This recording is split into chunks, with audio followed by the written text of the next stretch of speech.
Steve jobs మరియు apple మధ్య విభేదాల వెనుక ప్రత్యేకమైన, లోతైన కారణాలు ఉన్నాయి.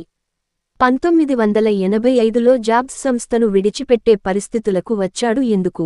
ఈ సంఘటనకు గల ప్రధాన అంశాలను చర్చించుకుందాం. 1. పెరిగిన ఒత్తిడి మరియు అభివృద్ధి. స్టీవ్ జాబ్స్ 1980ల మధ్యలో మ్యాకింటోష్ ప్రాజెక్టు యొక్క ప్రాముఖ్యతను పెంచారు. ఇది అనేక సాంకేతిక, ఆర్థిక, మరియు మార్కెటింగ్ సవాళ్లను తీసుకువచ్చింది.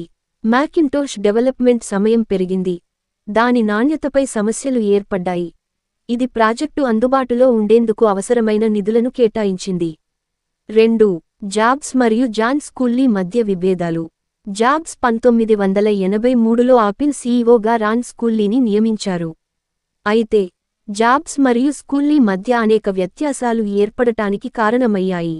స్కూల్లీ ఆపిల్ను నిర్ణీత గడువులోగా మార్కెటింగ్ నిర్వహించడానికి ప్రయత్నించారు, మరింత నూతన విధానాలను అనుసరించారు. జాబ్స్ యొక్క మానవ వనరుల నిర్వహణ మరియు సాంకేతిక నిపుణుల మధ్య సమస్యలు కూడా ఉన్నాయి. 3. పరిశ్రమలో అంతర్గత కలహాలు. ఆపిల్ బోర్డు, స్కూల్లీకు మద్దతుగా, జాబ్స్కు వ్యతిరేకంగా ఉన్నారు.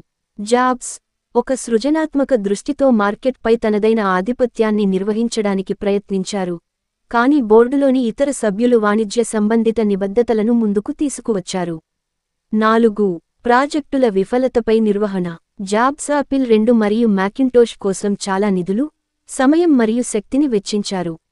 అతడి నిర్వహణ పద్ధతులు, అభివృద్ధి వేగం, మార్కెట్ అవసరాలను సమర్థించే విధానాలు చివరికి సంస్థలో వివాదాలు మరియు విభిన్నతలను తెచ్చాయి. 5. బోర్డు నిర్ణయం. 1985లో బోర్డు ఆపిల్ గురించి నిర్ణయాన్ని తీసుకున్నప్పుడు, జాబ్స్ న్యూబి పదవీ విరమణ, మ్యాకింటోష్ మరియు ఇతర ప్రాజెక్టుల గురించి వివాదాలతో జాబ్స్ను సంస్థ నుంచి తొలగించాలని నిర్ణయించింది. 6. ఇండస్ట్రీలో జాబ్స్ యొక్క తదుపరి ప్రస్థానం. జాబ్స్ ఆపిల్ నుంచి వెళ్లిన తరువాత, నెక్స్ట్ సిస్టమ్ను స్థాపించారు.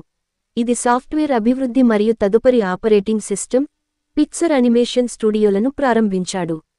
ఈ అనుభవాలు జాబ్స్ను మరింత సృజనాత్మక, వ్యాపార నేతగా రూపొందించాయి. 7. అనంతరం తిరిగి జాబ్స్ యొక్క మళ్లీ చేరిక. ఆపిల్ నెక్స్ట్ సాఫ్ట్వేర్ను కొనుగోలు చేసిన తరువాత, 1996లో జాబ్స్ ఆపిల్కు తిరిగి వచ్చారు. ఆపిల్ తనదైన పునరుజ్జీవనాన్ని ప్రారంభించి, ఐపాడ్, ఐఫోన్ వంటి సంచలనం సృష్టించే ఉత్పత్తులను అభివృద్ధి చేసింది. ఇలా, స్టీవ్ జాబ్స్ మరియు ఆపిల్ మధ్య విభేదాలు వెనుక లోతైన కారణాలు అనేక ఆపరేషనల్, ఆర్థిక, మరియు సంస్థా రాజకీయ అంశాలతో నిండి ఉన్నాయి.